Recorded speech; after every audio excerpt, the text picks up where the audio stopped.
Hi everyone, welcome back to चाइनी classes. First of all good evening. कैसे हैं आप सब? होपफुली आप अच्छे हैं, काफ़ी बढ़िया हैं। सभी को राधे राधे, जय श्री कृष्णा, राम राम। आप सभी का पेपर बहुत अच्छा जाए और आप बहुत अच्छे से अपना पेपर कर कर आएँ। यही मैं अच्छे से भगवान से प्रे करती हूँ कि आप सभी का पेपर बहुत बढ़िया हो। आने वाले समय में चीज़ें होंगी तो हम उस पर डिस्कस ज़रूर करेंगे। आप जुड़े हैं मेरे साथ, मैं हूँ शालिनी। आज यहाँ पर हम सोशल साइंस का 2016 का पूरा पेपर सॉल्व करेंगे। ये बात हम हमेशा जानते हैं कि जो 25 मतलब पासिंग मार्क्स है उसमें हमें जो गेन करना है वो 15 एग्जैक्टली करेक्ट होना ही चाहिए। उसमें कोई भी गलतियाँ नहीं होनी चाहिए। अदरवाइज़ क्योंकि बहुत ही डेडिकेशन के साथ, फोकस के साथ ये चीज़ ज़्यादा चेक की जाती है, जो कि हमारे MCQs होते हैं, बहुविकल्पीय प्रश्न होते हैं। इसीलिए हम गौर करके उस पर क्वेश्चंस भी काफ़ी ज़्यादा कराते हैं ताकि दिक्कतें कम और उनको सॉल्व कर पाएँ। क्लियर है? तो चलिए बढ़ते हैं फिर आज के बहुत ही अच्छे पेपर की तरफ, जहाँ पर हम इंटरेस्टिंग चीज़ों को देखते हुए सॉल्व करने की पूरी कोशिश करेंगे। कम समय में कुछ अच्छा सॉल्व करें और सिखाएं ताकि आप इन चीज़ों को देख पाए। तो ये सोशल साइंस की पूरी क्लास एंड तक देखिएगा। कोई प्रॉब्लम अगर आपको होती है तो आप मुझे कमेंट बॉक्स में ज़रूर बताइएगा। 2016 का ये पेपर सॉल्व कराने की पूरी कोशिश मेरी है कि मैं आपको सॉल्व करा दूँ। चलिए फिर बढ़ते हैं, पूरी क्लास देखिएगा। कोई दिक्कत होगी तो बताइएगा मुझे ज़रूर। पहला क्वेश्चन आपके सामने स्क्रीन पर यूँ रहा। आपने पेपर देखा है, आपको आइडिया है क्या होता है, कैसे होता है, सब आपको जानकारी है। क्वेश्चंस को 2 बार पढ़िए और आंसर मुझे बताइए कि राइट आंसर आपका क्या होगा। पहला क्वेश्चन है, बाबरनामा बाबर के द्वारा लिखित एक क्या है। एक चीज़ ध्यान रखिएगा, इस क्वेश्चन में 2 आंसर है, मतलब 2 क्वेश्चन है। पहला क्या लिखा है कि बाबरनामा बाबर द्वारा लिखित एक क्या है। तो यह महाकाव्य है, पहला ऑप्शन। कविताओं का संकलन है, दूसरा ऑप्शन। आत्मकथा है, तीसरा ऑप्शन। धार्मिक पुस्तक है, चौथा ऑप्शन। आपके सामने 4 ऑप्शन दिए गए और एक बहुत ही अच्छा सा यूनिक सा क्वेश्चन दिया गया, राइट आंसर क्या होगा। तो बाबरनामा बाबर के द्वारा लिखित यहाँ पर क्या है, तो आप कह सकते हैं कि ये एक आत्मकथा है। क्या है ये? एक ऑटोबायोग्राफी है जो बाबर के द्वारा लिखी गई है। कभी कभी ये होता है कि बाबर के द्वारा लिखी गई आत्मकथा का नाम बताइए या बाबर की रचयिता का नाम बताइए, ठीक है, रचनाओं का नाम बताइए। तो वहाँ पर हमें बाबरनामा को भी टिक करना होता है। तो यही क्वेश्चन आपको 2 तरीके से पूछा जा सकता है। तो ये मैंने आपको यहाँ पर बता दिया। आपको क्लियर हुआ? ये चीज़ आपकी क्लियर हुई, समझ में आई? बहुत ही सिंपल तरीके से मैंने आपको यह चीज़ बताई। बाबरनामा बाबर के द्वारा लिखित एक आत्मकथा है, बहुत ही सिंपल सी। ठीक है, हम आगे बढ़े। चलिए इसी के साथ आगे देखते हैं दूसरा। कन्नौज के युद्ध में हुमायूं पराजित हुआ क्योंकि पहला है, शेरशाह की सेना अधिक शक्तिशाली थी इसलिए। हुमायूं की सेना ने बगावत कर दिया इसलिए। हुमायूं की युद्ध करने की पद्धति अच्छी नहीं थी इसलिए। बरसात हो जाने के कारण युद्ध में तोप खाना व्यर्थ सिद्ध हुआ इसलिए। आपके सामने एक क्वेश्चन यहाँ पर है कि कन्नौज के युद्ध में हुमायूं जो पराजित हुआ क्यों हुआ। इसके लिए आप राइट आंसर यहाँ पर क्या बताएंगे कि क्या एकदम सही है। तो पूछा जा रहा है आपसे एक क्वेश्चन बहुत ही सिंपल सा। तो इस प्रश्न का जो सही आंसर है कि कन्नौज के युद्ध में हुमायूं जो हारा या हुमायूं को हार का जो सामना करना पड़ा है वो बरसात हो जाने के कारण युद्ध में तोपखाना नहीं सही से काम किया और वो चीज़ें उसको विफलता की ओर ले गई। तो आपका 4th ऑप्शन जो है, अगर जितने भी फ्रेंड्स बता रहे हैं उनका यहाँ पर करेक्ट है। हम आगे बढ़ते हैं, इसी के साथ चलते हैं, देखते हैं। इसी पेज पे आते हैं, क्वेश्चन नंबर हमारा तीसरा है। मैंने एक मुट्ठी भर बाजरे के लिए हिंदुस्तान का साम्राज्य लगभग खो दिया। ये शब्द शेर शाह ने कहे थे। हुमायूं से चौसा युद्ध के बाद कहे थे। मालदेव से युद्ध करने के बाद कहे थे। राय सिंह की विजय के बाद कहे थे। कन्नौज का युद्ध जीतने के बाद कहे थे। मैंने एक मुट्ठी भर बाजरे के लिए हिंदुस्तान का साम्राज्य लगभग खो दिया था। तो ये शेर शाह ने कब अपने मुख वर्णन से कहा था, यही बात आपसे यहाँ पर पूछी जा रही है। तो तीसरे का राइट आंसर क्या होगा? आप लोगों को गैसेस है, आइडिया है तो बताइए। आपको अगर आइडिया है तो मुझे बताइए कि तीसरे का राइट आंसर क्या होगा। तो तीसरे का जो सही आंसर है वो यहाँ पर आपको ध्यान होना चाहिए। आपका ये मालदेव से युद्ध करने की जो बात है वो यहाँ पर आपसे पूछी जा रही है, तो इसको ध्यान में रखिएगा। ठीक है, देखते हैं इस तरह के प्रश्न अगर आप दोबारा चीज़ों को मिलते हैं, कुछ भी है तो वो ज़रूर मुझे बताइए कि दिक्कतें आपकी बढ़ने ना पाए। हम आगे बढ़ते हैं, इसी के साथ देखते हैं 4th क्वेश्चन। इबादत खाना का निर्माण कराया था अकबर ने, औरंगज़ेब ने, अलाउद्दीन खिलजी ने, फिरोज़ तुगलक ने। फोर्थ क्वेश्चन का राइट आंसर यहाँ पर क्या होगा? इबादत खाना का निर्माण कराया था, किसने कराया था, क्या यहाँ पर सही है? फोर्थ के लिए कौन सा ऑप्शन है जो करेक्ट है? इबादत खाना का निर्माण कराया था किसने? एक सिंगल ऑप्शन आपका सही है, वो है अकबर ने। किसने कराया था? वो अकबर ने कराया। इबादत खाना का निर्माण किसने कराया था? अकबर ने कराया था। तो फोर्थ में पहला ऑप्शन सही होगा। इस तरीके से जो भी चीज़ें निर्मित हुई हैं उनको किसने कराया है ज़रूर आपसे पूछा जाएगा। आते हैं, बात करते हैं मराठाओं का सर्वाधिक उत्थान हुआ है संभाजी के काल में, शिवाजी के काल में, साहू जी के काल में और शाहजी के काल में। जो मराठाओं का सर्वाधिक उत्थान हुआ है वो कब हुआ है, वो चीज़ आपसे पूछी जा रही है, बताइए। ऑप्शंस आपके सामने है स्क्रीन पर, क्या होगा बताइए, कौन सा सही होगा बताइए, क्या सही होगा? क्या आपको एकदम सही लग रहा है कि ये चीज़ सही है यहाँ पर? तो यहाँ पर ये ध्यान रखिएगा कि आपके पांचवें प्रश्न में एक ऑप्शन आपका सही है, शिवाजी के काल में। मराठाओं का उत्थान जो हुआ है वो शिवाजी के काल में हुआ है। तो पांचवें में आपका दूसरा ऑप्शन जो है वो क्लियर होगा। आगे बढ़िए, हम आगे चलते हैं, इसी के साथ देखते हैं क्वेश्चन नंबर 6। विलय नीति का संबंध किससे है? नाना साहब से, डलहौजी से, टीपू सुल्तान से, हैदर अली से। सिक्स्थ में कौन सा ऑप्शन है जो क्लियर होगा? सिक्स्थ के लिए क्या सही है बताइए, कौन सा सही है? पढ़िए क्वेश्चंस को और बताइए क्या सही है। सिक्स्थ के लिए क्या सही है? विलय नीति का संबंध किससे है? तो यहाँ पर ध्यान रखिए कि डलहौजी से। किससे है? डलहौजी से है। सिक्स्थ में दूसरा ऑप्शन आपका करेक्ट है। हम आगे बढ़ते हैं, बात कर लेते हैं सेवन्थ क्वेश्चन की, सातवां। संसद से तात्पर्य है, संसद से क्या तात्पर्य है? संसद से क्या तात्पर्य है? तो यहाँ पर लोकसभा है, राज्यसभा है, लोकसभा, राज्यसभा तथा राष्ट्रपति है, लोकसभा तथा राज्यसभा है। तो संसद से जो तात्पर्य की बात है इसमें कौन सा ऑप्शन है जो आपका करेक्ट होगा? एक सिंगल सा ऑप्शन। तो ये ध्यान रखिएगा कि यहाँ पर जो एकदम सही है वो आपका कौन सा है? संसद में क्या क्या चीज़ें होती हैं वो आपसे यहाँ तक देखी जा रही हैं, पूछी जा रही हैं। तो यहाँ पर ये आपको ध्यान में रखना है। तो ये आपका लोकसभा, राज्यसभा, राष्ट्रपति, ये तीसरा ऑप्शन जो है वो आपका करेक्ट होगा, सेवन्थ में तीसरा।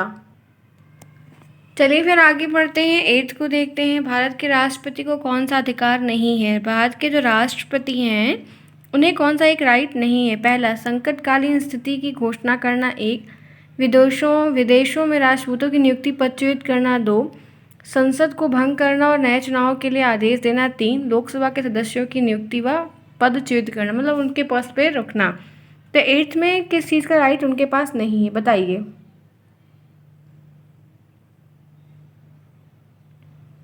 किस चीज़ का अधिकार या हक उन्हें नहीं है, यही चीज़ आपसे यहाँ पर पूछी जा रही है। राइट आंसर क्या होगा? एट्थ के लिए राइट आंसर क्या होगा? एक सिंगल सा ऑप्शन आपका कौन सा सही होगा? तो ध्यान रखिएगा कि यहाँ पर लोकसभा के सदस्यों की नियुक्ति व पदच्युत करना, ये फोर्थ यहाँ पर सही है। तो एट्थ में फोर्थ जितने भी फ्रेंड्स बता रहे हैं उनका सही, उन्हें एक नंबर प्राप्त होते हैं। नाइन्थ आइए, भारत का प्रथम नागरिक होता है कौन? राष्ट्रपति, उपराष्ट्रपति, प्रधानमंत्री, लोकसभा अध्यक्ष। नाइन्थ में क्या होगा? भारत का प्रथम नागरिक होता है, नाइन्थ में कौन सा ऑप्शन है जो आपका इस प्रश्न के लिए करेक्ट है? तो राइट आंसर राष्ट्रपति है। ये प्रथम नागरिक फर्स्ट पर्सन होते हैं। नेक्स्ट आइए, सर्दियों में अंटार्कटिका में अंधेरा रहता है 6 घंटे, 12 घंटे, 24 घंटे, 48 घंटे। विंटर सीजन में अंटार्कटिका में हमेशा जो है अंधेरा रहता है। 10th के लिए राइट आंसर क्या होगा? जितने भी प्रश्न आपको इस तरीके से मैं करवा दूंगी इनको कलेक्ट करके रखिए, ध्यान से देखिए, क्योंकि अगर प्रश्न आए तो आप इसको ज़रूर करें, इनमें गलतियाँ मत करिए। तो 10th के लिए ध्यान रखिएगा कि 24 घंटे यहाँ पर जो ऑप्शन दिया है वो आपका सही। 10th में आपका सी ऑप्शन एकदम करेक्ट होगा, ठीक है। 10th में आपका सी है, इतना ध्यान रखिएगा। हम आगे बढ़ते हैं, इसी के साथ चलते हैं 11वें प्रश्न पे। यहाँ पर दिया है, अबीर गुलाल में उड़ता हुआ हल्का रंगीन पदार्थ है। गेरू, चांदी, अभ्रक और बर्क। अबीर गुलाल में उड़ता हुआ हल्का रंगीन पदार्थ है, ये क्या है?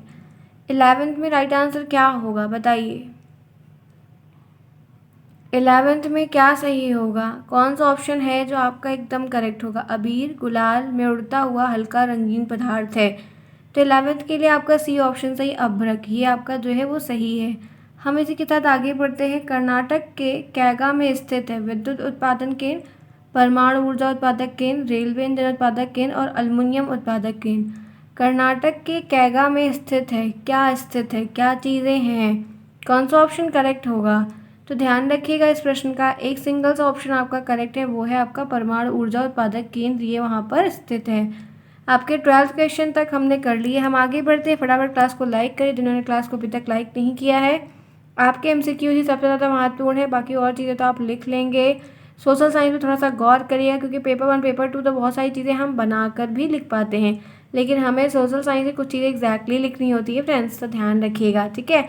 मैं आपको टेलीग्राम पर आपके जो अति लघुत्तरी प्रश्न है उसका एक मेरे पास जैसे टॉपिक ये है, इस टॉपिक के 100 प्रश्न का सेट मिल जाते हैं, तो वो मैं आपको टेलीग्राम पर दे सकती हूँ। तो टेलीग्राम को ज्वाइन रखिए, नाम शालिनी क्लासेस ही है। एग्ज़ाम तक ज़रूर ज्वाइन रखिए ताकि कोई प्रॉब्लम हो तो आपको सेफली पता चल जाए, ठीक है। हम आगे बढ़ते हैं। नेक्स्ट आइए, भारत में डाक प्रणाली आरंभ हुई 1766 में, 1866 में, 1869 में, 1957 में। 13 में कौन सा ऑप्शन है जो करेक्ट होगा? भारत में डाक प्रणाली जो प्रारंभ हुई थी वो कब हुई थी? 13 के लिए क्या सही है? तो एक सिंगल सा प्रश्न आपका सही है, 1866 में, ठीक है। 13 में क्या सही है? तो 1866 में हुई थी, ये आपको ध्यान रखना है। 13वें में आपका बी ऑप्शन जो है वो करेक्ट है, जो कि बहुत महत्वपूर्ण है। हम आगे बढ़ते हैं, इसी के साथ चलते हैं 14 पे। इंटरनेट पर प्रयोग किए जाने वाले www का विस्तारित रूप क्या है? वर्ल्ड वाइड विंडो है, वेल है, वेल विल वेल है, वर्ल्ड वाइड वेब है, वर्ल्ड विथ वाइड है। तो यहाँ पर www का विस्तारित रूप क्या होगा, यानी कि फुल फॉर्म आपसे पूछा जा रहा है। तो 14 में आपका सी ऑप्शन होगा, वर्ल्ड वाइड वेब, ये 14 में आपका सी सही है। आगे बढ़िए। रैंच कहते हैं पशुओं के बाड़ा को, मनुष्यों के घर को, जंगलों के पुंज को, पर्वतों की श्रेणी को। रैंच कहते हैं किसे कहा जाता है? 15 में क्या सही होगा? 15 के लिए कौन सा ऑप्शन आपका यहाँ पर करेक्ट है? रैंच कहते हैं किसको कहते हैं? सिंगल वन ऑप्शन आपका कौन सा सही है? तो ये पशुओं का जो बाड़ा होता है उसको कहते हैं, ठीक है। तो 15 में ए। तो क्या आप में से जितने फ्रेंड्स है 15 आउट ऑफ 15 किसी को मिला? 15 आउट ऑफ 15 आप लोग में से किसी को मिला? अगर मिला है तो अच्छी बात, अगर 10 के ऊपर है तो बहुत अच्छा, अगर 10 के नीचे है तो थोड़ा गलत है। ध्यान रखिए, इतनी गलतियाँ नंबर आपके लॉस हो जाएंगे। अब हम बात कर लेते हैं आपके अति लघुत्तरी प्रश्नों की। जरा प्रश्नों को गौर से देखिएगा कि प्रश्न क्या है। क्वेश्चन नंबर 16, भारत में मुगल वंश की नींव किस शासक ने डाली? आपने कई बार इसको पढ़ा है, मैंने आपको ये चीज़ें कई बार करवाई हैं, मल्टीपल टाइम मैंने आपको करवाया, तो ये चीज़ें आपको फ्रेंड्स बहुत आसानी से मिल जाएंगी और आप अच्छे से समझ के इसको कर भी लेंगे, दिक्कत आपको बिल्कुल भी नहीं होगी। इतना मुझे ध्यान में है कि चीज़ें आपके लिए काफ़ी सरल और आसान होंगी। कई बार आपको करवाया है तो आपको ये ध्यान रखना होगा, जो ये डाला कौन किया, तो ये बाबर ने किया था, ये आपको पता है। चौसा के युद्ध किनके मध्य हुए थे? ये सारे जो प्रश्न हैं, अब ये आपको ये ध्यान रखने से आपको पूछा गया था, पहला क्वेश्चन आपको क्या पूछा गया है? क्वेश्चन आपसे पूछा गया कि किसने नींव डाली ना आपसे, तो यहाँ पर आपको ध्यान रखना, आप लिखेंगे कि भारत में मुगल वंश की नींव बाबर के द्वारा डाली गई थी। कब डाली गई? 1526 ईस्वी में बाबर और इब्राहिम लोदी के बीच में पानीपत का पहला युद्ध हुआ था, तो बाबर की विजय हुई थी, तब ये चीज़ें हुई थी। उसके बाद आपसे पूछा जा रहा है कि चौसा का युद्ध किनके मध्य हुआ था? तो चौसा का युद्ध भी 1539 में हुआ था। हाँ, 1539 में हुआ था, हुमायूं और शेर खां के बीच में हुआ था। गंगा नदी के उत्तर तट पे ये चौसा नामक वहाँ पर स्थान था, वहीं पर ये हुआ था, ठीक है। समझ में आई बातें? तो इस तरीके से आपको छोटे छोटे ही प्रश्नों का रिप्लाई ज़रूर करना होगा। आप जैसे यहाँ पर पढ़ रहे हो, नेक्स्ट क्वेश्चन आप देख सकते, पूछ रहा है कि शेर शाह के बचपन का नाम क्या था? जब छोटे छोटे बचपन के नाम वाम पूछते हैं तो इनका नाम फरीद खां था। क्या था? इनका नाम फरीद खां था। तो ये आपको मैंने बता दिया। आगे बढ़ो। अकबर के कार्यकाल में आलिम का क्या कार्य था? आमिल का क्या कार्य था? तो कह सकते हैं कि अकबर के कार्यकाल में आमिल जो होते हैं वो परगने के वित्तीय अधिकारी होते, मतलब उस समय जो फाइनेंशियल मिनिस्टर होते थे और किसानों से लगान वगैरह वसूलते, तो वो ये होते थे, उनका ये नाम था, ठीक है। जहांगीर द्वारा लिखी गई आत्मकथा का नाम क्या है? अब जहांगीर के द्वारा जो लिखी गई उसका नाम था तुजुक ए जहांगीरी। अब देखिए, बहुत सारी चीज़ें छोटी छोटी होती हैं जो सामान्य ज्ञान में भी आती है, तो वो मुझे भी याद रहती हैं। जैसे बाबर का बाबरनामा अभी हमने पढ़ा, तो ये चीज़ें ध्यान रखिए, ज़रूर आएगी, ठीक है। 20 हमने देख लिया। 21 है, दीवाने ए खास और दीवाने ए हिंद में आग किस शासक के द्वारा बनवाए गए थे? अब ये सारी चीज़ें जो बनवाई गई हैं, जो मोन्यूमेंट्स वगैरह हैं, उनके प्रश्न आते हैं, तो ध्यान रखना, इसका राइट आंसर है ये बनवाया किसके द्वारा गया है? तो ये शाहजहाँ के द्वारा बनाया गया। इसका राइट आंसर आपको है, लिखोगे शाहजहाँ के द्वारा बनवाया गया है। हम आगे बढ़ते हैं, इसी के साथ देखते हैं नेक्स्ट। निम्नलिखित में से धात्विक पदार्थों को छांट कर लिखिए। यहाँ पे बहुत सारे धात्विक पदार्थ दिए गए हैं, इनको आपको क्या करना है? छांट कर लिखना है। अब ये सारे जो सवाल हैं कि ये छांट कर लिखे करिए ना, अब ये सारी चीज़ें भी आपके सिलेबस में ही हैं, ऐसा नहीं है कि नहीं है, लेकिन थोड़ा सा इनको गौर करके आपको सीरियस वे में पढ़ना होगा, तभी आप इसे आप हाईलाइट करके रख ले रहे हैं, तब भी आपके लिए करने में आसानी हो ही जाएगी, तो दिक्कत नहीं है। जैसे यहाँ पर छांटना है तो लोहा, तांबा, सोना ये धात्विक पदार्थ है। इसमें लोहा जो दिख रहा है आपको, ये लोहा, ये तांबा, ये सोना, ठीक है, ये हाँ ये आपके धात्विक पदार्थ है। नेक्स्ट क्वेश्चन है, भारतवर्ष में सबसे अधिक सोना किस स्थान पर पाया जाता है? तो राइट आंसर कह सकते हैं कि कर्नाटक के कोलार में, कर्नाटक के कोलार में सबसे ज़्यादा सोना पाया जाता है। हम आगे बढ़ते हैं, इसी के साथ देखते हैं 24 बॉक्साइट का उपयोग बताइए। बॉक्साइट का यूज़ क्या है? तो कह सकते हैं बॉक्साइट का यूज़ रेलवे परिवहन उपकरण जो होते हैं, रेलवे के जो डिवाइस जो भी सामान होते हैं, कंटेनर, जलयान, वायुयान के निर्माण में इनका प्रयोग किया जाता है। तो इस तरीके से आप 3 पॉइंट टाइप का या एक में ही तीनों पॉइंट ऐड करके लिख सकते हैं। उसके बाद पूछा गया है अणु शक्ति ऊर्जा केंद्र की स्थापना कब हुई थी? तो इसका राइट आंसर है 3 जनवरी 1954 को हुई थी, ट्राम्बे में हुई थी, ठीक है, 3 जनवरी 1954 को, ध्यान रखना 3 जनवरी 1954 को हुई थी। तो ये मैंने आपको बता दिया। आगे बढ़ते इसी के साथ फिर देखते नया प्रश्न दिया गया है, शीतोष्ण प्रदेश में पाए जाने वाले 2 पशुओं का नाम लिखिए। ज्योग्राफी भी आएगी फ्रेंड्स, ठीक है, समझ के चलिए, ज्योग्राफी वगैरह भी प्रश्न ज़रूर आएंगे, तो इन्हें भी ये मत सोचिए कि आप इन्हें छोड़ेंगे, आप इन्हें नहीं करेंगे, नहीं ऐसा नहीं करना, हम सारे करेंगे। तो यहाँ पर आपसे पूछा जा रहा है कि इनके वो बताने हैं, तो आप राइट आंसर जैसे भेड़ लिख दीजिए। क्या लिखेंगे? भेड़, ठीक है, भेड़ है, खरगोश है, ये लिख सकते हैं। अंटार्कटिका की खोज में गए भारतीय दल में कुल कितने सदस्य थे? तो कह सकते हैं 21 सदस्य थे। कितने थे? 21 थे। कब गए थे? 1981 में गए थे। कब गए थे? 1981 में। आगे बढ़िए, समवर्ती सूची में आने वाले 4 विषय के नाम बताइए। समवर्ती सूची में आने वाले 4 विषय के नाम बताइए। तो ये चीज़ें आपसे पूछी जा रही हैं। अब ये सब आप पढ़े रहोगे, रिवीजन किए रहोगे, या आपने लिस्ट बनाकर रखी है तभी तो आप कर पाएंगे। तो ये आपसे जो नाम पूछ रहा है, इसका जो राइट आंसर आपको बता देते हैं। 4 जो हैं वो, एक है फौजदारी मामला, ठीक है, क्या है? एक है फौजदारी मामला, ठीक, एक है औद्योगिक विवाद, क्या है? औद्योगिक विवाद। तीसरा है पुनर्वास या पुरातत्व। चौथा है सामाजिक सुरक्षा और बीमा। तो ये 4 चीज़ें हैं जो इसमें हैं। मैं फिर से बोल रही, एक है फौजदारी मामला, दूसरा है औद्योगिक विवाद, तीसरा है पुनर्वास एवं पुरातत्व और चौथा है सामाजिक सुरक्षा और बीमा। तो ये हो गया। आगे बढ़िए, भारत के 3 सेनाओं में प्रधान कौन होता है? भारत के तीनों सेनाओं का प्रधान कौन होता है? राष्ट्रपति होता है। हमारे जो प्रेसिडेंट होते हैं वही तीनों सेनाओं के प्रधान होते हैं। लोकसभा के सदस्यों का कार्यकाल कितने वर्ष का होता है? तो हम सभी जानते हैं कि 5 वर्ष का होता है, ठीक है। तो ये आपके अतिलघुत्तरी करवा दिए मैंने, देख सकते हैं। अब छोटे हैं, आपको इनको पूरा फैला के प्रॉपर तरीके से लिखना होगा। अब लघुत्तरी की बात है। अब देखिए, पानीपत युद्ध में बाबर की विजय के कारण क्या थे? बाबर चालाक था, नेतृत्व अच्छा किया था। ये सारी चीज़ें आपको आराम से लिख सकती, खूब बढ़िया लिख दीजिएगा बनाकर बहुत सारा। इसलिए कहते थोड़ा सा थ्योरी भी पढ़ लिया करिए। अकबर ने धार्मिक सहिष्णुता बढ़ाने के लिए क्या क्या जो अच्छे काम किए थे, धर्म के मंदिर या जिसके भी जो भी थे बनवाए थे, अच्छे काम किए थे, बुजुर्गों के लिए काम किए थे, कर वगैरह को रिमूव किया था, वो सारी चीज़ों को ध्यान, एकता रखी थी, बहुत सारे काम के। नूरजहाँ, मकबरा और कोहिनूर शब्दावली के शब्द नूरजहाँ जहांगीर के शासनकाल में रही हैं, बहुत सारी चीज़ें की हैं। तो ये शब्दावली क्या है? इन सब मकबरा के बारे में बता, खूबसूरती वगैरह बता दीजिए या उसका अर्थ बता दीजिए। आएंगे प्रश्न। शिवाजी के शासन प्रबंधन के विषय में, शिवाजी मराठा के वो शासन कैसे थे, क्या था क्या नहीं था, वो बताना है। लोहा कितने प्रकार का होता है, कैसे इनका यूज़ हो रहा है हमारी लाइफ में, ये आपको बताना है, बहुत आसान। इसलिए महाद्वीप किसे कहते हैं, महासागर किसे कहते हैं, ज्योग्राफी का ये छोटा छोटा प्रश्न है। संचार का अर्थ क्या है, कैसे आप कम्युनिकेट कर रहे हो, क्यों है मदद मिल रही है, एक राज्य से दूसरे राज्य की बात है, एक राज्य की दूसरे कैसे दूध जा रहे हैं, कर रहे हैं। जनसंख्या से कुछ संबंधित चीज़ें हैं, ये बता सकते हैं। तो प्रश्न कई सारे हैं। निम्नलिखित के विषय में लिखिए आप भारत के प्रथम राष्ट्रपति के बारे में, प्रधानमंत्री, भारत की कुल राज्यों की संख्या। अब ये देखो, ये सब नया प्रश्न है, 16 में पूछा गया। फिलहाल अब हो सकता है ना आए इस बार, लेकिन थोड़ा है तो हम देख के चलते हैं। सरकार पर जनता का नियंत्रण कैसे रख सकती है, बिंदु टाइप में लिखे, पॉइंट वाइज बना के लिखे। तो प्रश्न है फ्रेंड्स कई सारे हैं, आपको अपनी तैयारी पूरी रखनी होगी। मैंने आपको शॉर्ट, वेरी शॉर्ट दोनों दिखा दिए, वेरी शॉर्ट और आपके ऑब्जेक्टिव करवा दिए।